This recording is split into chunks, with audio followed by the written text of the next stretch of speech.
Right. What's more and plausible? The confusion. box cutters brought down the buildings in a symmetrical free fall speed, or thermite um, detonations, Well, knocking maybe out you can answer a the question for me. I've had a beams. little difficulty. Maybe some of the people who listen to your show could answer this. They said that Muhammad Atta was flying this plane, and he flew the plane directly into this building. Now, as you know, the building has a core which is made out of steel. And the outer shell, you could pierce the outer shell without dropping down the building. But we know that Jet A fuel cannot melt steel. Otherwise, the engines of the plane could not fly. The engines would melt. If you continue to put Jet A fuel through a steel engine, if steel would melt at the temperature that the Jet A fuel burns at, which is about 700 degrees, no jet plane could fly. But yet, on this amazing story, the plane hit the North Tower, and a plane hit the South Tower, and this passport, carried by one of these so-called terrorists, went through the concrete, it went through the steel,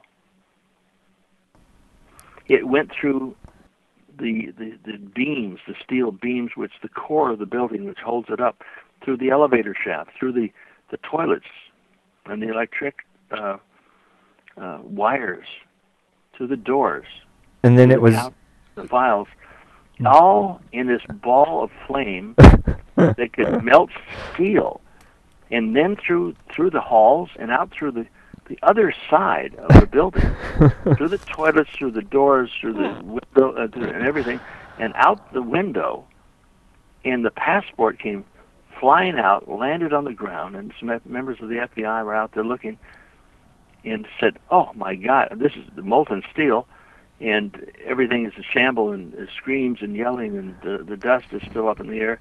And they looked down on the ground and said, "Oh, what's this? A passport. It's Muhammad Atta's passport. Oh my God, this is a miracle." Well, I believe in the miracle of God. I believe in several miracles, but I just can't. And I believe in Santa Claus, because my mama told me that there was a Santa Claus, and one morning I woke up, they said it was Christmas, and there was a Red Ryder BB gun, one that I said I would never get. They said I never would get, and I got it. So I believe in Santa Claus. And then on Easter, we were making some of those Easter eggs before coloring them. And I remember coloring one that I found the next day that the Easter Bunny put out. It's amazing. This Easter Bunny's got a lot of talent. It looks just like the one I made. But I believe in the Easter Bunny. There's their egg. And on this time that my mama told me that, don't worry, son. Just put your tooth underneath the pillow, and in the morning you may have, a coin there. I tried to stay up for that tooth fairy. But the Sandman hit me. I went to sleep. As I woke up in the morning, there was a bright new silver, and I mean silver, $50.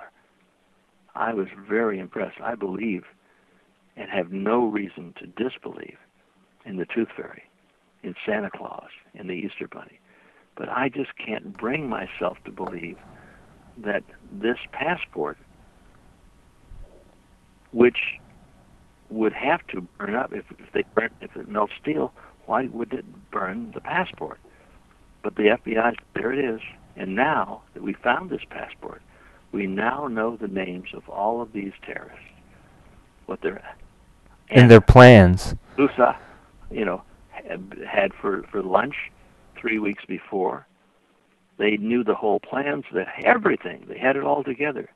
And that's what they're telling us. They're telling us, go to sleep. Just put it under your pillow, go to sleep, and in the morning we're going to catch the culprits for this. Well, they haven't caught any. They haven't caught the actual culprit they originally blamed. But I think if you go to the FBI and CIA websites, they don't have Osama bin Laden as most wanted for 9/11 anymore. They don't have any evidence to connect him. I did see all of this information in the paper, and I said, well, maybe I was wrong. Maybe that was Muhammad Atta's passport, and the FBI was able to give that information out there. I thought, well, what would it take for me to believe that this was true? And I figured, well, it couldn't be made out of like a normal passport. I figured it out. It had to be made out of kryptonite, coming from a long planet far, far away. Because that's what you would have to believe. And we're asked to believe that our fuel, the stuff we call gasoline, comes from dinosaurs, comes from fossils. Most fossils I've seen have been wedged between two pieces of stone. But then I think, how could all of these fossils, which are right close to the surface of the Earth, be 4.5 miles down? How could they drill and find oil 4.5 miles down? But then I thought, it must be those gigantic, humongous 100-ton molosauruses who gathered in great areas underneath Saudi Arabia, 3.5, 4 miles below the surface. And they fought and they died. Of course, each of those dinosaurs, if they were melted down, would come into about 45 barrels each. But the molosauruses, you have to believe in the story about those molosauruses. And then you have to believe about the platysauruses and then the giant fishosauruses. And I keep thinking, the public has to be stupid. Another word. They're the stupid, the sheeple, the confused people. H.L. Mencken once said, one can never underestimate the intelligence of the American public. Ultimately, how could you believe that? Through controlling what we're able to see through the media, it's kind of like the authorized version of reality, and so this control of information is another way to control the population. And it's amazing to me how these people who consider themselves followers of Christianity are just, it's just like the blind leading the blind. Well, we're the pastor. Tonight I was supposed to be on with you earlier. Uh-huh. I couldn't because I was in the middle of doing an edit.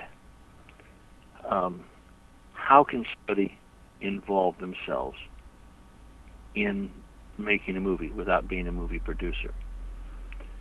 I guess they could be a minor, like a sort of a micro executive producer. The executive producer pays the money which goes in to produce the movie, and once the movie comes out, then they generally get their money back. Sometimes they don't. If most movies lose money, 2 out of 3 lose money. So we have to know that they're not made for money. In some cases, they've got to be made not for the profit, for the propaganda. Now, why would somebody spend millions of dollars to make a movie for propaganda? That's to convince people that what they thought was right was wrong, and what they thought was wrong is now right. And for them and all of us to accept the unacceptable, to tolerate the intolerable, and to lay down or bend over. What is it? Bo says, Bohica, here it comes again. Right. We have a move towards a one-world government. When I used to play Imagine on the air on my radio show, and we had 100,000 watts and a very large audience. We had a tower that was about 600 and some odd feet high. Goose Bay, 100,000 watts. And I was on 5 nights a week. Sunday through Thursday.